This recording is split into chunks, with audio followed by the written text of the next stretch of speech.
आपको पता है कि भारत में जहां आबादी लगभग 1 अरब 40 करोड़ की हो चुकी है, वहां पर हर साल यूपीएससी में फॉर्म भरने वाले लोगों की संख्या 15 से 16 लाख है।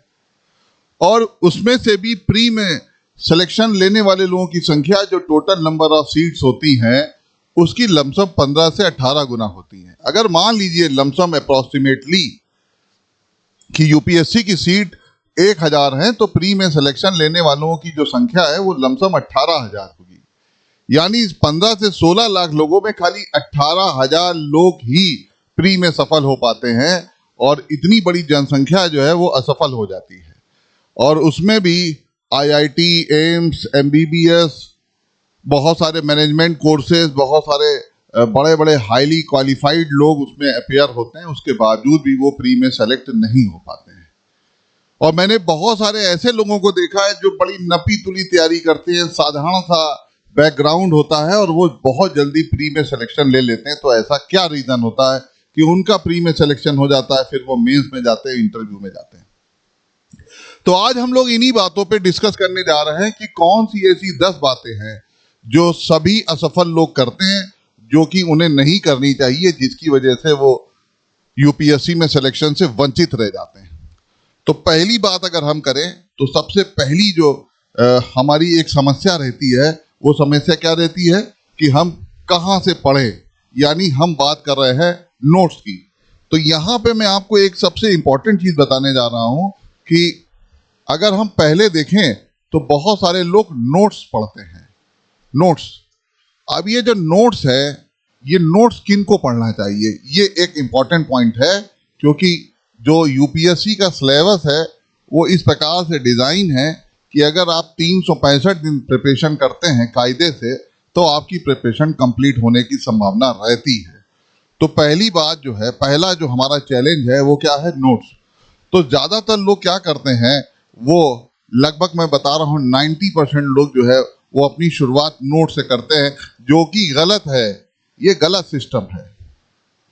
नोट्स जो हैं वो कभी भी आपके लिए बहुत ज़्यादा अप्रोप्रिएट तब तक नहीं हो सकते हैं जब तक आपने उसकी फुल फ्लैश प्रिपरेशन ना कर ली हो।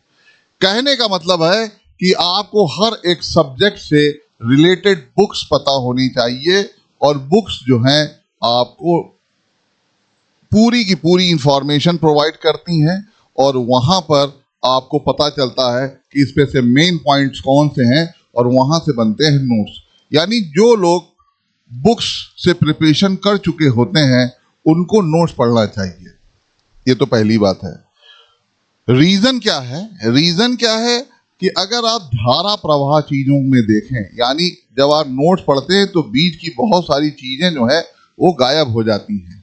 कहने का मतलब ये है कि अगर आपने सीधे चंद्रगुप्त मौर्य पढ़ा हुआ है, उसके आगे आपने डायरेक्ट एडमिनिस्ट्रेशन पढ़ा है, तो बीच में आपको पता नहीं चलेगा कि क्या क्या हुआ है। नोट्स इन्हीं बातों पे निर्भर करते हैं, उसी पे फोकस रहते हैं। तो सबसे पहली चीज़ ये है कि सब्जेक्ट वाइज जो है वो बुक्स पता होनी चाहिए कि हिस्ट्री में कौन कौन सी बुक्स पढ़नी है, जियोग्राफी में कौन सी बुक्स पढ़नी है, पॉलिटी में कौन सी बुक पढ़नी है, इकोनॉमिक्स में कौन सी बुक पढ़नी है, आईआर में क्या पढ़ना है, आर्ट और कल्चर में क्या पढ़ना है, एनवायरनमेंट में क्या पढ़ना है, करंट अफेयर्स में क्या पढ़ना है। ये एक इम्पॉर्टेंट चीज़ है। तो पहली चीज़ तो सबसे इम्पॉर्टेंट है कि भैया आप नंबर ऑफ बुक्स की सीरीज जो है वो जरूर रख लें, क्योंकि उनके रखने से, उनके पढ़ने से आपको बहुत सारी चीज़ें ऐसी क्लियर होती हैं जो नोट्स में नहीं दी होती। तो पहली चीज़ ये है कि 90% से ज़्यादा लोग नोट्स पढ़ रहे हैं, इसलिए उनके असफल होने की जो चांसेस हैं वो हमेशा ज़्यादा रहते हैं। बुक्स पढ़ने के बाद नोट्स पढ़िए, वो हमेशा अच्छा माना जाएगा कि आपने बुक्स की पूरी इंफॉर्मेशन ले ली है, पूरी नॉलेज ले ली है। अब आप रिवाइज करने के लिए नोट्स को देख रहे हैं ताकि आपको पता चल सके कि इसमें क्या है। ये तो पहला पॉइंट हो गया जो हम लोगों ने जाना कि भाई ये करना चाहिए, जो कि ज़्यादातर लोग नहीं करते। दूसरा जो सबसे इंपॉर्टेंट पॉइंट होता है जिसकी वजह से ज़्यादातर लोग इस एग्ज़ाम में रह जाते हैं, वो होता है आपका व्यक्तित्व, एटीट्यूड। व्यक्तित्व जो है वो अपने आप में एक बहुत बड़ा रोल प्ले करता है आपके इंटरव्यू में, आपके मेंस में, आपके प्री में। ज़्यादातर लोगों से पूछा जाए कि यूपीएससी की पहली जो सीढ़ी है वो क्या है, तो लोग कहते हैं कि प्री है, और प्री के बाद कहते हैं मेंस है, मेंस के बाद कहते हैं पर्सनालिटी टेस्ट है, या जिसको हम कहते हैं इंटरव्यू है। जो सबसे बड़ी प्रॉब्लम ये है कि जब आप इस प्रकार से प्रिपरेशन करेंगे तो आपको हमेशा ये डर लगा रहेगा कि यार पता नहीं इंटरव्यू में क्या पूछेंगे, क्योंकि ये इंटरव्यू ना होकर के पर्सनालिटी टेस्ट होता है, यानी इसको हम कहते हैं व्यक्तित्व परीक्षण। व्यक्तित्व परीक्षण यूपीएससी में आपसे क्या देखना चाहता है? तो सबसे पहले वो देखना चाहता है क्या आपके अंदर लीडरशिप क्वालिटी है, यानी आप लीडर बनने के गुण रखते हैं कि नहीं। लीडर बनने का ये मतलब बिल्कुल नहीं है कि आप ही आगे चलें। लीडर बनने का आज का मतलब है कि आप आगे चलें और साथ में लेके चलें, लेकिन आपके अंदर कमांड इतनी ज्यादा होनी चाहिए, या कह सकते हैं इतनी होनी चाहिए कि लोग आपकी बातों से सहमत हों और सहमत होकर के उनको लेके चलें, जो भी हमारे नियम कानून है। तो पहली चीज है कि जब आप बुक्स में पढ़ते हैं कुछ भी, तो ये देखें कि आप उसमें लीडरशिप क्वालिटी कहीं से कहीं कुछ निकाल पा रहे हैं कि नहीं निकाल पा रहे, और वो आपके डिसीजन लेने में आपकी क्या हेल्प करेगा। दूसरी चीज होती है सकारात्मक सोच। पॉजिटिव सोच बहुत जरूरी है, क्योंकि निगेटिव सोच जो है वो अच्छे भले इंसान को खोखला कर देती है।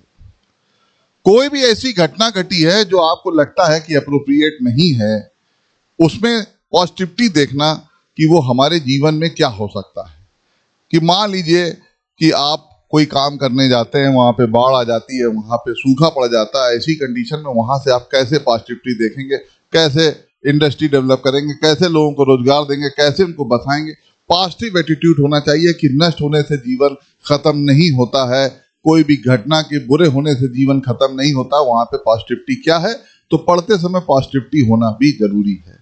थर्ड चीज होता है कारण आपको क्लियर होना चाहिए, यानी अगर आपको किसी समस्या का समाधान करना है तो उसका आपको कारण सबसे पहले पता होना चाहिए, क्योंकि एक आईएएस पीसीएस बनने के बाद में आपका सबसे पहला जो लक्ष्य होता है कि आपको ये पता होता है कि समाज की किस समस्या को किस तरीके से सुलझाया जा सकता है। क्योंकि लोकतांत्रिक परिप्रेक्ष्य में या लोकतांत्रिक वातावरण में चीजों को सबकी सहमत के साथ सही करना सबसे ज्यादा फलदायी रहता है। हालांकि लोगों को समझाना बुझाना इतना आसान नहीं होता है, फिर भी कारण जो है किसी समस्या का आपको पता होना चाहिए। जैसे कि मान लीजिए कि हमारे देश में कोई ऐसा गांव है जो पिछड़ा है, जो कि शहर से बहुत ज्यादा दूरी पर है, और वहां पे हर चीज आसानी से मुहैया नहीं है, तो आपको समझ में आएगा कि यार यहाँ पे कैसे कराई जा सकती है। तो आप उसके लिए सबसे पहले क्या करते हैं, एक सड़क की बात करते हैं, एजुकेशन की बात करते हैं, स्वास्थ्य की बात करते हैं, सांस्कृतिक वातावरण पॉजिटिव तैयार करते हैं, लोगों को जुटाते हैं, बहुत सारी चीजें हैं, सरकार की स्कीमों से लोगों को जोड़ते हैं। तो वहां के लोगों में आत्मनिर्भरता और आत्मविश्वास की बात आ जाती है। तो ये आपके अंदर होना चाहिए। फिर आपके अंदर जो मैंने कहा कि आत्मविश्वास, ये आपको पता होना चाहिए कि भाई आप 1.5 करोड़ की आबादी में चुन करके आए हैं, 16 लाख लोगों में आपका चयन होने जा रहा है, तो आपके अंदर कुछ विशेष गुण होने चाहिए। तो वो आत्मविश्वास आपके अंदर होना चाहिए, लेकिन आत्मविश्वास का मतलब जिद्दी होना नहीं है। बहुत सारे लोग जिद्दी होते हैं, आत्मविश्वासी नहीं होते हैं। आत्मविश्वास का मतलब है कि जहां पर आप सही हैं वहां पर आप सही रहें, और जहां पे आपको लगता है कि आप सही नहीं है वहां पे आप बता दें कि भाई आपको जानकारी नहीं है। ये आत्मविश्वास का गुण है, क्योंकि हर व्यक्ति सारी जानकारी नहीं रख सकता है। इसके अलावा एक सबसे बड़ी चीज जो होती है, जो यूपीएससी की क्वालिटी में देखी जाती है कि यार अंतर्राष्ट्रीय जो परिदृश्य है उससे भारत की क्या संभावनाएं हैं, भारतीयों को क्या उसमें रोल है, भारतीयों को किस प्रकार का फायदा मिल रहा है, किस प्रकार का नुकसान हो रहा है, ये जानकारी होनी चाहिए। फिर राष्ट्रीय मुद्दों पर आपकी अपनी अप्रोच पहले से होनी चाहिए कि जो राष्ट्रीय मुद्दे हैं, जो राष्ट्रीय बिंदु हैं, इनके ऊपर आपकी राय क्या है, आपका विचार क्या है। यह मैं क्यों कह रहा हूं, विचार और राय होना बहुत आवश्यक है, क्योंकि आप सरकार के अंडर में काम करने जा रहे हैं और सरकार का ही एक भाग है। ऐसी कंडीशन में आपकी उन बिंदुओं के बारे में राय जो है वो क्लियर होनी चाहिए। जैसे धारा 370 के बारे में क्वेश्चन पूछा जाता है, अक्सर पूछा जाता है। राम मंदिर अयोध्या के बारे में क्वेश्चन पूछा जाता है, सड़क के बारे में पूछा जाता है, धार्मिक कट्टरता के बारे में पूछा जाता है, सामाजिक पिछड़ेपन के बारे में पूछा जाता है, महिलाओं के विकास से संबंध पूछा जाता है, अपराधों से, आतंकवाद से, इन सब से पूछा जाता है। तो इन बारे में, इन सारे बिंदुओं के बारे में आपकी राय क्लियर होनी चाहिए डे 1 से। तो जब आप ये पढ़ाई करें तो ये देखें कि इनका प्रयोग आप कहाँ पे कर पाएंगे। फिर है समाज सुधार की भावना आपके अंदर कितनी है कि उस चीज से समाज सुधार कितना हो सकता है, ये देखना कि आप जो भी पढ़ाई कर रहे हैं उससे समाज सुधार की संभावना कितनी है, कहाँ पे उसको अप्लाई कर पाएंगे। महिलाओं के प्रति आपकी जो भूमिका है, आपका रोल जो है, वो आपको पता होना चाहिए, अगर आप महिला हैं तो भी और पुरुष हैं तो भी। यानी महिलाओं को किस तरीके से समाज में आगे रखा जाए, क्योंकि समाज के विकास की सबसे बड़ी पहचान जो है वो महिलाओं का विकास होता है, ये यहाँ पे आपको पता होना चाहिए। इन सारी चीजों के बाद आपके अंदर एक गुण और होना चाहिए कि आपको साहसी होना चाहिए, कि आप अगर कोई भी निर्णय लेते हैं तो निर्णय लेने में आप हिचकिचाएं ना, कानून की सीमा के अंदर या कानून के दायरे में आकर के आप वो साहसपूर्ण निर्णय ले सकते हैं। ये बहुत इंपॉर्टेंट चीज है। तो ये तो मैंने मुख्य बिंदु बता दिए। साधारणतः लोग क्या करते हैं, पढ़ाई करते समय इन बिंदुओं की ओर कोई विचार नहीं करते हैं, पढ़ते हुए चले जाते हैं। बाद में जाके पता चलता है कि यार ये जो चीज है ये हम प्रयोग कहाँ करेंगे, रिलेवेंसी कहाँ होगी, ये एक बहुत बड़ा पॉइंट है। तो ये हम लोग इस चीज को यहाँ से देखते हैं कि किस तरीके से ये गलतियां लोग करते हैं पढ़ते समय। फिर सबसे बड़ी चीज होती है time table. Time table, time table एक ऐसी चीज है, यानी समय जो सारणी है वो आपकी क्लियर होनी चाहिए। समय सारणी जो है वो क्लियर होनी चाहिए। टाइम टेबल आपका कैसा होगा, तो टाइम टेबल आपका बहुत ज़्यादा हैक्टिक नहीं होना चाहिए। आपको अगर 7 दिन पढ़ने के मिल रहे हैं, 7 डेज मिल रहे हैं, 7 डेज मिल रहे हैं, तो आपका जो टाइम टेबल है वो 5 डेज का होना चाहिए। 2 दिन आपको एक्स्ट्रा रखने चाहिए। 2 दिन एक्स्ट्रा रखने से क्या होगा कि अगर आपका एक दिन कहीं खराब हो जाता है, कहीं फंक्शन में या बीमार हो जाते हैं, तो आप उसको क्लियर कर सकते हैं। अब कितना पढ़ना चाहिए, ये इस प्रकार का क्वेश्चन है कि एक व्यक्ति को कितनी देर किस चीज को पढ़ने में मजा आ सकता है। यानी पढ़ाई में, पढ़ाई करते समय उसमें मनोरंजन देखना, यानी उसी पढ़ाई से अपना मनोरंजन करना। अगर आपको ये चीजें आ गई तो आपकी सफलता निश्चित है। लोग पढ़ाई करते समय दर्द का एहसास करते हैं कि अरे यार इतना पढ़ना बाकी है, उतना पढ़ना बाकी है। गलत। पढ़ाई करते समय जो भी बिंदु आपके सामने आ रहा है उसमें आपको इंटरटेनमेंट ढूंढना चाहिए, उसमें आपको उद्देश्य ढूंढना चाहिए, उसमें आपको पॉजिटिविटी ढूंढना चाहिए। और उससे आपको फायदा क्या मिलता है कि जब आपका उद्देश्य क्लियर होता है, आपको मनोरंजन आने लगता है, तब आपके पढ़ने की कोई सीमा नहीं होती है। कुछ लोग कहते हैं कि 8 आवर्स पढ़ना चाहिए, कुछ लोग कहते हैं कि 14 आवर्स पढ़ना चाहिए, कुछ लोग कहते हैं 16 आवर्स पढ़ना चाहिए। मैं एक बात कहता हूं कि जितनी देर आपका मन लगे उतनी देर पढ़ना चाहिए, लेकिन आपको मन लगाने के लिए भी ज्यादा पढ़ना पड़ेगा। और पढ़ाई करने से आपका सबसे बड़ा फायदा क्या होता है कि धीरे धीरे आप फोकस होने लगते हैं। जितनी ज्यादा देर आप एक काम को करेंगे उस कार्य के प्रति आप फोकस होने लगेंगे और बाकी चीजों से आपका दिमाग हटना शुरू हो जाएगा। ये एक बहुत इंपॉर्टेंट चीज है। टाइम टेबल आपका क्लियर होना चाहिए। टाइम टेबल का मतलब ये नहीं है कि आप 8 घंटे पढ़े तो बाकी 8 घंटे मजा कर रहे हैं, ये नहीं, ये बहुत जरूरी है। तो ये एक पॉइंट है जिसपे हम डिस्कस करते हैं कि टाइम टेबल हमारा जो है वो सही होना चाहिए। लोगों का टाइम टेबल जो है गड़बड़ हो जाता है। फिर हम बात करते हैं सिलेबस की। सिलेबस जो होता है यानी पाठ्यक्रम जो होता है, हमारा पाठ्यक्रम, वो सबको पता होना चाहिए कि यूपीएससी का सिलेबस क्या है। और सिलेबस जो है वो सब्जेक्ट वाइज होना चाहिए, यानी आपको सिलेबस की जानकारी पूरी होनी चाहिए कि प्री में, मेंस में किस प्रकार का सिलेबस पूछा जाएगा और वो सिलेबस हम कितने दिन में खत्म कर सकते हैं। उसको आपको 7 डेज में से 5 डेज के अकॉर्डिंग बनाना पड़ेगा। और ये सिलेबस जो है ये कैसे काम करता है ये देखा जाता है। इसमें चेक और बैलेंस की स्थिति भी आपको लेके चलनी है। वो कैसे कि आपको खुद ही चेक करना, खुद ही बैलेंस करना है कि जितना भी आपने कंटेंट तैयार किया है, यानी जितना भी आपने क्वेश्चन आंसर तैयार किए हुए हैं या नोट्स तैयार किए हुए हैं, उसको चेक करते रहना कि यार मैंने ये चैप्टर पढ़ा है। मान लीजिए आपने आज चैप्टर पढ़ा द प्रेसिडेंट, तो प्रेसिडेंट से कितना क्वेश्चंस आंसर आपको याद कर पाएंगे, आज आपको याद हो पाया है, इसको लिखने की प्रैक्टिस करें। तो यहाँ पर पाठ्यक्रम को रेगुलर जो है पहले लिखने की कोशिश करें कि आपको ये पता होता रहे कि किस सब्जेक्ट में आपको कौन कौन से पॉइंट्स को डिस्कस करना है, कौन कौन से चैप्टर हैं उनको पढ़ना है। क्योंकि सिलेबस अगर आपको पता है तो आपकी सफलता जो है वो लमसम 60% बिल्कुल फिक्स हो जाती है अगर आपको सिलेबस पता है, क्योंकि फिर आप बेकार की चीजें छोड़ते जाएंगे। ये आपको यहाँ पे क्लियर करना है, सिलेबस का पता होना जरूरी है। फिर हम लोग बात करते हैं सबसे इंपॉर्टेंट जो मैं आपको बताने जा रहा हूं, कोर सिस्टम क्या होता है। ये बहुत जरूरी है कि कोर सिस्टम में क्या काम हो सकता है, कोर सिस्टम किसे कहते हैं। तो मैं आपको एक घटना बताना चाहता हूं बड़ी अच्छी सी।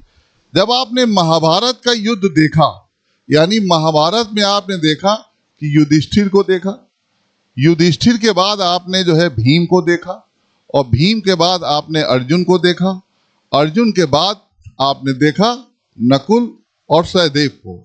ऐसी कंडीशन में आपको इन सभी लोगों में क्या चीज अलग अलग दिखती है। फिर आपने भगवान श्री कृष्ण को देखा। तो आप अगर एक चीज नोट करें कि ये सभी के सभी लोग वीर तो थे, साहसी तो थे, लेकिन हर एक व्यक्ति किसी ना किसी एक विधा में बहुत अच्छा था। यानी जैसे युधिष्ठिर हैं तो युधिष्ठिर जो है भाला बहुत अच्छा चलाते थे, भीम जो है वो गदा बहुत अच्छी चलाते थे, अर्जुन जो है वो आपको पता है धनुष बहुत अच्छा चलाते थे, भगवान श्री कृष्ण के पास सुदर्शन चक्र था। ऐसी कंडीशन में ऐसा नहीं था कि बाकी लोग जैसे नकुल तलवारबाज बहुत अच्छे थे। तो ऐसी कंडीशन में अगर आप ये देखें तो आपको पता चल जाएगा कि प्रिपरेशन करते समय आपको कोर सिस्टम आपकी कितनी हेल्प करने जा रहा है। मैं आपको ये क्यों बता रहा हूं, मैं आपको ये इसलिए बता रहा हूं कि कोर में आपका फायदा क्या होता है। कोर में आपका फायदा ये होता है कि कोर सिस्टम आपके इन चीजों पे काम करता है कि कोर में आप ये तय कर सकते हैं कि आपको कितना पढ़ना है। जैसे मान लीजिए कि आपको ये पता चलता है कि आपका हिस्ट्री का सब्जेक्ट या ज्योग्राफी का सब्जेक्ट बहुत अच्छा है, तो आप ज्योग्राफी के साथ कौन सा सब्जेक्ट ले सकते हैं, इकोनॉमिक्स ले सकते हैं, ये एक साथ मिक्स होता है, प्लस करंट अफेयर्स ले सकते हैं। तो आप इसको फोकस करके पढ़ाई कर सकते हैं कि यार हम इन 3 सब्जेक्ट को एक साथ लेकर के चलेंगे। या आपको लगा कि मुझे हिस्ट्री लेना है, हिस्ट्री के साथ पॉलिटी के साथ करंट अफेयर्स, ये बहुत अच्छा काम करता है क्योंकि इसमें आर्ट और कल्चर भी आ जाता है। अपने अपने टेस्ट के हिसाब से आप किस बैकग्राउंड से हैं ये भी मैटर करता है, और ये भी मैटर करता है कि आपका टेस्ट क्या है। तो सबसे पहले आपको कोर सिस्टम में जाना चाहिए। मैंने बहुत सारे लोगों को देखा वो सारे सब्जेक्ट एक ही ताकत से पढ़ने लगते हैं, तो उससे आपका प्री में सिलेक्शन होने में बहुत ज़्यादा प्रॉब्लम आती है, क्योंकि हर बार यूपीएससी का ट्रेंड अलग अलग होता है। ऐसी कंडीशन में हो सकता हो कि किसी सब्जेक्ट से बहुत ज़्यादा क्वेश्चन आ जाए, किसी से बहुत कम आए। तो आपको पहले कोर सिस्टम पे जाना है, क्योंकि आप एक ही बार एग्ज़ाम नहीं देते हैं, एक से ज़्यादा बार एग्ज़ाम देते हैं। ऐसी कंडीशन में आपको ये पता होना चाहिए कि इस बार हम किस चीज़ों को फोकस करें, क्योंकि हमारा इंटरेस्ट जिन सब्जेक्ट्स में ज़्यादा होता है उसको हम ज़्यादा पढ़ते हैं, तो हम कोर बना सकते हैं। कोर बनाने से आपको सबसे बड़ा फायदा ये होगा कि आप इन क्षेत्रों में तो आप बिल्कुल अल्टीमेट हैं, और बाकी चीज़ों में भी आप जाकर के कमाल कर सकते हैं। लेकिन कोर सिस्टम पे आप पढ़ाई करें, सारे सब्जेक्ट एक साथ पढ़ेंगे, आपको उससे सफलता नहीं मिलेगी। पढ़ना सब कुछ है, लेकिन सबसे ज़्यादा ध्यान किस जगह पे लगाना ये आपको क्लियर होना चाहिए। फिर हम आपको एक बड़ी अच्छी चीज़ बता दें, नेक्स्ट पॉइंट क्या आता है। नेक्स्ट पॉइंट सबसे बड़ा और सबसे आश्चर्यचकित करने वाला होता है कि हम किस तरह पढ़ें। यानी वनडे फॉर्मेट में पढ़ें, या मेंस फॉर्मेट में पढ़ें, राइट, या ऐसे फॉर्मेट में पढ़ें। ये बहुत ज़रूरी होता है कि किस फॉर्मेट में हमको पढ़ना चाहिए, क्योंकि जो लोग वनडे की प्रिपरेशन करते हैं उनको यूपीएससी में बहुत दिक्कतें आती हैं। वनडे में जो है वो क्या है, एक जगह से सिर्फ एक क्वेश्चन आता है और वो क्वेश्चन जो है वो फिक्स हो जाता है। ऐसी कंडीशन में आपको पढ़ना है मेंस और एसे सिस्टम को मिला करके, यानी कोई भी चीज जो आप पढ़ रहे हैं उसके बारे में एटलीस्ट आपको 5 पॉइंट्स मिनिमम पता होने चाहिए। 5 पॉइंट्स मिनिमम पता होने चाहिए, मिनिमम 5 पॉइंट्स आपको पता होने चाहिए। कोई भी चीज आप पढ़ रहे हैं, मान लीजिए आपने पढ़ा आज कुछ भी आप ले लें, मान लीजिए चंद्रगुप्त मौर्य पढ़ा आपने, चंद्रगुप्त मौर्य पढ़ा, तो ऐसी कंडीशन में आपको करना क्या है कि चंद्रगुप्त मौर्य की मिनिमम 5 पॉइंट्स आपको पता होने चाहिए, क्योंकि प्री में जब भी क्वेश्चन यूपीएससी का आता है तो वो एक करेक्टर के बारे में ज्यादा से ज्यादा जानकारी आपसे पूछना चाहते हैं। ऐसी कंडीशन में जहां आपने नोट्स पढ़े वहां पे आप कंफ्यूज आएंगे, क्योंकि बहुत सारी चीजें आपने पढ़ी नहीं होंगी। तो ये यहाँ पे दिक्कत आती है।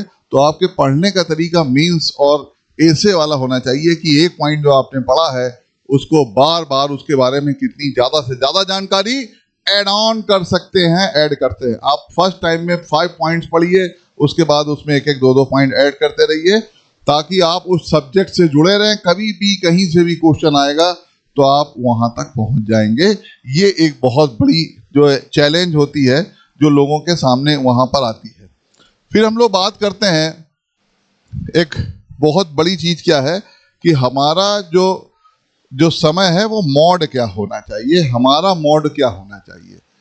कई लोग यूपीएससी की प्रिपरेशन करते हैं, यूपीएससी की प्रिपरेशन कर रहे होते हैं, एग्जाम दे रहे होते हैं वनडे का। मैं किसी एक एग्जाम का नाम नहीं लेना चाहता हूं, उससे कुछ लोग दुखी हो सकते हैं, ठीक है। एग्जाम दे रहे यूपीएससी का और तैयारी उनकी वनडे की चल रही है, दिमाग में है कि हमारा प्री में भी हो जाए प्लस मेंस में हो जाए, सब कुछ चल रहा है। ऐसी कंडीशन में आप खुद सोचिए आपके पर्सनालिटी का मोड क्या है, कि आपको पता ही नहीं है कि आपको किधर सबसे पहले जाना है। यूपीएससी वालों को सबसे पहली चीज ये है कि उनको इस दुर्भाग्यपूर्ण सपने से बाहर निकलना है कि पहले हम एक नौकरी ले लें, बाद में यूपीएससी की प्रिपरेशन करेंगे। मैं इसकी वकालत नहीं करता हूँ, बहुत से लोग सफल होते हैं, मैं इसमें कोई दो राय नहीं, वो सफल हो जाते हैं और उनको शुभकामनाएं। लेकिन मैं पहले ये बताना चाहता हूँ कि जब तक आप 100% डिवोटेड होकर के यूपीएससी नहीं देंगे, तो पहले आपको ये तय कर लेना है कि कौन कौन से एग्जाम्स आपको नहीं देने हैं। सपोज आप यूपीएससी देते हैं तो एक साल में आपको 2 से ज्यादा स्टेट सिविल सर्विसेज नहीं देनी चाहिए। यानी कि अगर आप यूपीएससी दे रहे हैं, आप उत्तर प्रदेश के निवासी हैं या बिहार के हैं या राजस्थान के हैं या दिल्ली के हैं या एमपी के हैं, छत्तीसगढ़ के हैं, झारखंड के, आंध्र प्रदेश के, कहीं के भी हैं, तो आपको पता होना चाहिए कि मुझे 1 ईयर में खाली एक यूपीएससी देना है, बहुत ज्यादा एक स्टेट यूपीएससी दे देना जिस पे हम रहते हैं। और आप बहुत ज्यादा अगर चमत्कारिक व्यक्ति हैं तो आप 2 स्टेट यूपीएससी दें, इससे ज्यादा ना दें। अपनी एनर्जी को सेंट्रलाइज करें, उसको बिखरने ना दें। ये गलतियां बहुत ज्यादा लोग करते हैं और इस वजह से वो सभी के सभी लोग प्री में सेलेक्ट नहीं हो पाते। 1-8% लोगों की बात मैं नहीं करता हूँ, एक्सेप्शनल केस हर जगह है, हर जगह बड़े बड़े महापुरुष हैं, उनकी बात ही नहीं हो रही है। ये आप समझ लीजिए, ये आपको करना पड़ेगा और यही आपके लिए जीवन के लिए यूपीएससी और पीसीएस के लिए बहुत जरूरी है। मैंने बात करी मोड की। मोड का मतलब होता है कि from day to night, day to night, यानी सुबह से लेकर रात तक आप किस मोड में रहते हैं। क्या आप अपने आप को पहले आईएएस मानते हैं कि नहीं, आपके अंदर आईएएस के गुण है कि नहीं। आप कहीं पर बैठकर भी उल्टा सीधा बोलने से बचे, उस मोड में रहें जो आपको बनना है। अगर आपको आईएएस बनना है तो सबसे पहला काम करना है कि आईएएस कितने वेल बिहेव्ड कल्चर आपका होना चाहिए। बोलने से लेकर, लिखने से लेकर के, बैठने से लेकर के, हर चीज आपकी जो है वो अच्छे तरीके से होनी चाहिए। किसी भी व्यक्ति के साथ आप बेकार की जो डिस्कशंस हैं ये ना करें, ठीक है। तो आईएएस के मोड का मतलब है कि आप किस तरीके से बिहेव करते हैं। ये बिहेव जो है वो आपकी प्रैक्टिस बनता है और प्रैक्टिस जो है आपको परफेक्ट करके रिजल्ट की ओर ले जाता है। तो पहले तो आपको ये काम करना है कि आपको आईएएस के मोड में रहना है, ये सबसे इंपॉर्टेंट चीज है। फिर एक सबसे इंपॉर्टेंट पॉइंट क्या है जो हम लोग अगला देखते हैं, वो अगला पॉइंट ये है कि नो पॉलिटिक्स। ये बहुत टफ वर्ड है, क्योंकि हमारे जो ग्रीक फिलोसफर्स हैं, यानी जो ग्रीक दार्शनिक हैं, वो कहते हैं कि हर व्यक्ति जो है वो राजनीति की क्रिया में भाग लेता है। ये बात अलग है कि वो राजनीतिक होता है या नहीं होता है, बाद के फिलासफर ने कहा कि इससे कोई असर नहीं पड़ता कि आप उसमें भाग लेते हैं कि नहीं लेते हैं, लेकिन अगर आप सोच रहे हैं तो ये बड़ी अलग बात है। मैंने नो पॉलिटिक्स क्यों बोला है? क्योंकि बहुत सारे लोग जो है वो व्यर्थ के डिबेट करते हैं, यानी वाद विवाद जो है व्यर्थ का करना, किसी भी एक पार्टी को लेकर के सोचना, ये बहुत इंपॉर्टेंट चीज है। आप पार्टी के सिस्टम से हट जाएं, नॉर्मल डिस्कशंस में अपना टाइम वेस्ट ना करें, क्योंकि आप अल्टीमेटली सरकार का अंग बनेंगे। किसी की भी सरकार होगी, आपको उसी के रूल्स मैनुअल्स के हिसाब से चलना है। उस सरकार का जो एजेंडा होता है उसकी तरह आपको बिहेव करना होता है। और आप देखते भी रहते हैं कि जो हमारे प्रीमियम लोग होते हैं वो सरकार के अकॉर्डिंगली काम कर रहे होते हैं, उसमें आपकी अपनी राय काम करती है, लेकिन आप अपनी राय लेकर के सरकार को नहीं चला सकते हैं। तो सारे के सारे लोग सबसे ज्यादा गलती क्या करते हैं कि प्रिपरेशन करते समय वो किसी एक पार्टी के विरोधी हो जाते हैं या समर्थक हो जाते हैं। इससे आपको बचना है, क्योंकि ये करते रहने से उसकी झलक जो है वो आपके पेपर में दिखने लगती है। लिखते समय आप उसके पक्ष विपक्ष में किस तरह सोचते हैं, एक पार्टी के कार्यकर्ता होने के नाते सोचते हैं, तो ये सबसे गलत बात है। यूपीएससी में आप क्या होता है, यूपीएससी में आपको ऑल पार्टी पे बिलीव करना है। यानी हो सकता है कि कोई भी 2 पार्टी या 5 पार्टी मिलकर सरकार बनाए, तब आप क्या करेंगे, पहले आप किसी के विरोधी हैं, फिर वही सरकार में आ जा रहा है, उन्हीं के साथ मिल जा रहा है, ऐसे में आप क्या करेंगे?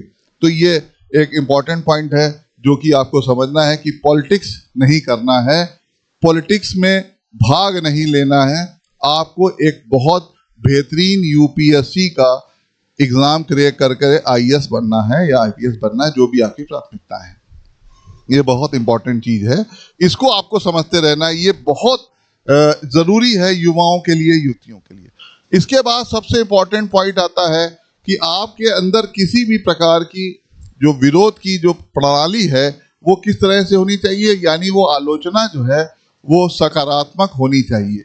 आलोचना जो है वो हमेशा सकारात्मक होनी चाहिए। आप कहेंगे सर ये कैसे हो सकता है?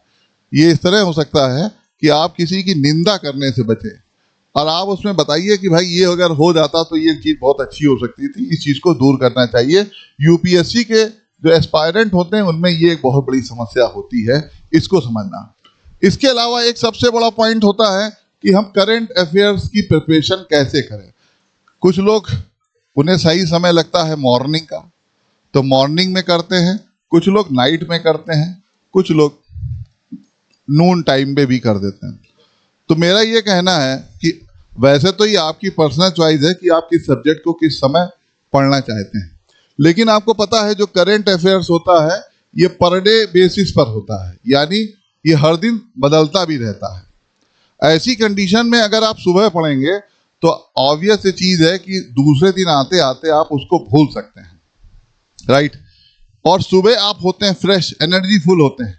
ऐसी कंडीशन में सुबह सुबह आपको करंट अफेयर्स पढ़ने से बचना चाहिए, ऐसा मेरा व्यक्तिगत मत है। आप इसको अपने हिसाब से सिलेक्ट कर सकते हैं।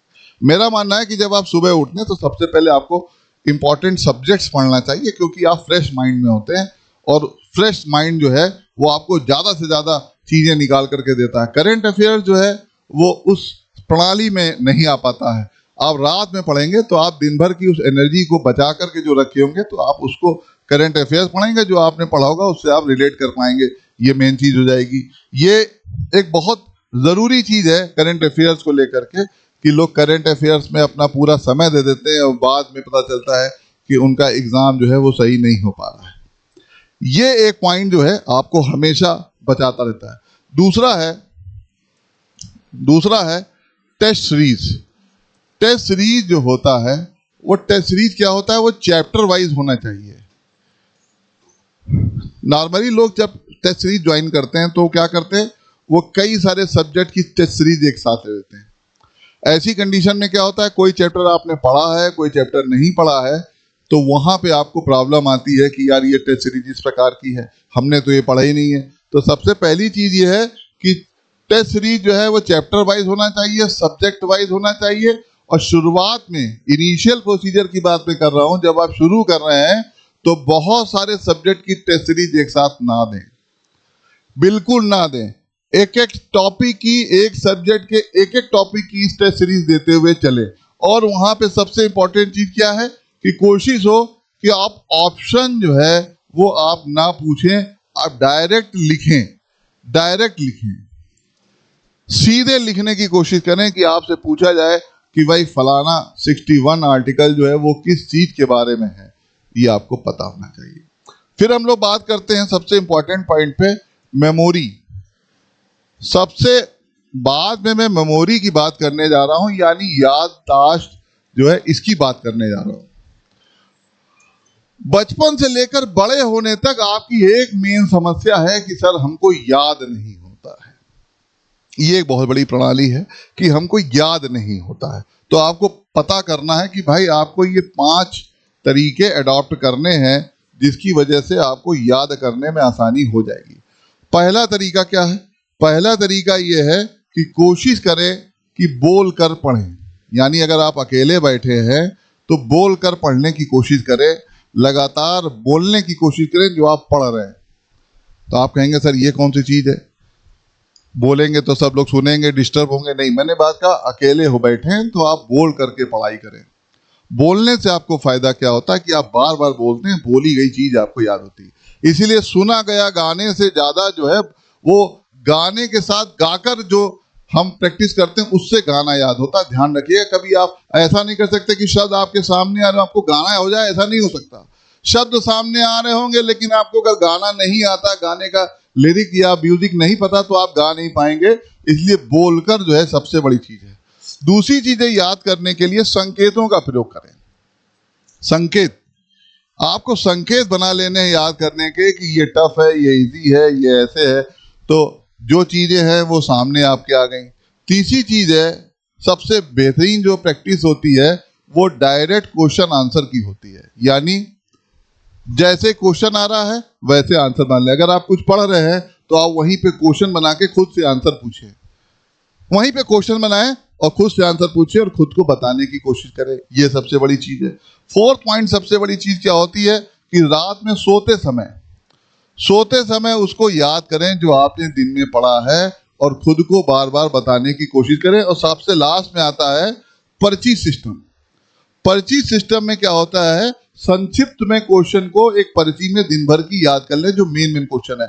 आपने एक पर्चा पकड़ा, उस पर छोटे छोटे पॉइंट आपने लिख लिए और उसके क्वेश्चन छोटे छोटे आपने डायरेक्ट हिंट के क्वेश्चन बना लिए, ताकि आपको याद आ जाए कि ये क्वेश्चन या ये पॉइंट देख करके मुझे खुद पता चल जाएगा कि मुझे क्या याद है।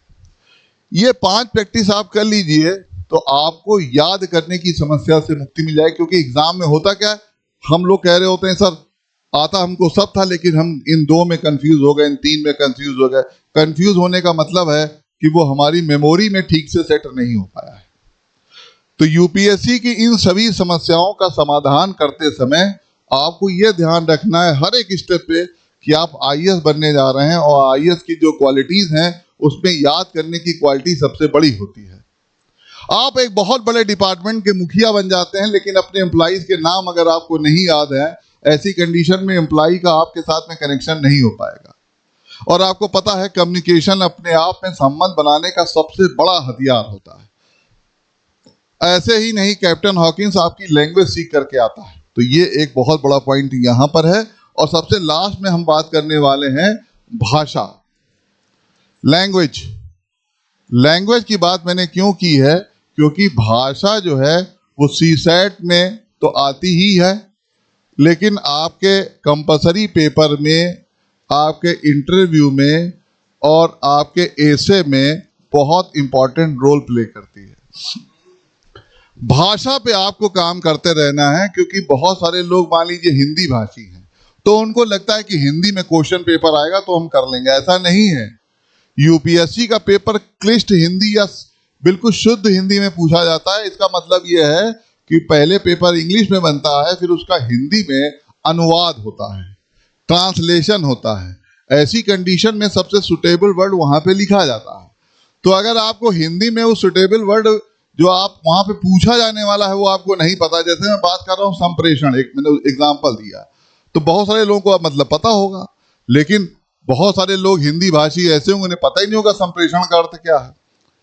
संप्रेषण का अर्थ क्या है? कम्युनिकेशन। जैसे कम्युनिकेशन का आपको समझ में आ गया। तो भाषा पे आपको रेगुलर काम करना, और इसके लिए आपको बहुत सारी चीजें पढ़नी पड़ेंगी, जैसे उपन्यास हैं, नॉवेल हैं, पेपर है, मैगजीन्स हैं, इनको पढ़ना है। फिर हम लोग बात करते हैं लास्ट एंड लीस्ट जो है वो किसकी, कि हम न्यूज़पेपर कौन सा पढ़ें, मैगजीन कौन सी पढ़ें, और मैगजीन जो है क्या पूरी पढ़नी ज़रूरी है, योजना पढ़ें कि ना पढ़ें, और कुरुक्षेत्र पढ़ें कि ना पढ़ें, और किन एडिशनल चीज़ों को पढ़ें। तो मैं आपको बता दूं कि आपको कुछ चीज़ें ध्यान में देनी है। जैसे पेपर है, तो पेपर आपको कोई भी एक न्यूज़पेपर ले लेना है। ज़्यादातर लोग द हिंदू बताते हैं, मैं कहता हूँ कोई भी एक राष्ट्रीय पेपर आप ले लीजिए, हिंदी इंग्लिश का, उसमें आपको मजबूत खबर मिल जाएगी। तो कोई एक पेपर ले लीजिए, एक कोई मंथली मैगजीन ले लीजिए, किसी भी, मैं नाम नहीं लेना चाहता, कोई भी जो आपको पसंद हो वो आप ले लें। योजना ले लें उस महीने की, कुरुक्षेत्र ले लें, और एक बुक आती है भारत। तो ये आपको पढ़ना कब है? पहला पॉइंट ये तो मैंने आपको पहले बताया, इस प्रकार की जो सूचनाएं हैं आपको रात में पढ़ना है। रात में पढ़ना है, क्योंकि रात में पढ़ते समय आपके पास जो सोने का समय होता है, वहां तक आप इन चीजों को रेगुलर रिवाइज करते रहेंगे। न्यूज़पेपर आपको इस तरह से पढ़ना है कि इसमें से डेली की 20 न्यूज़ इंपॉर्टेंट मैंने निकाली, इससे ज़्यादा नहीं पढ़ेंगे। और इसमें भी हम सबसे पहले किसको पढ़ेंगे? अंतर्राष्ट्रीय न्यूज़ कौन सी है, अंतर्राष्ट्रीय न्यूज़ कौन सी है। उसके बाद हम बात करते हैं खेलकूद की। खेलकूद से बहुत सारे क्वेश्चन आते हैं, लोग पर्सनालिटी से रिलेटेड आते हैं। उसके बाद आते हैं राष्ट्रीय खबर क्या है। राष्ट्रीय खबर में भी सामाजिक रोल किनका है, घटनाओं का, कौन कौन से लोग आर्थिकी में है। आजकल इकोनॉमिक टाइम या बिजनेस से रिलेटेड सूचनाएं बहुत ज़्यादा पूछी जा रही हैं, इंफॉर्मेशन बहुत ज़्यादा पूछे जा रहे हैं। इस प्रकार की चीज़ें हैं। विदेश संबंध में जो चीज़ें हो रही हैं उस पर विशेष ध्यान रखना है, क्योंकि इस समय जो है जियो पॉलिटिक्स जो है वो पूरी तरीके से हावी है। और इस सिस्टम से, इस अप्रोच से अगर आप तैयारी करते हैं तो मेरा दावा है कि 100% आपका सिलेक्शन होगा। भविष्य के लिए आपकी शुभकामनाएं। आगे हम लोग फिर मिलेंगे एक नए टॉपिक के साथ, तब तक बने रहने के लिए थैंक यू।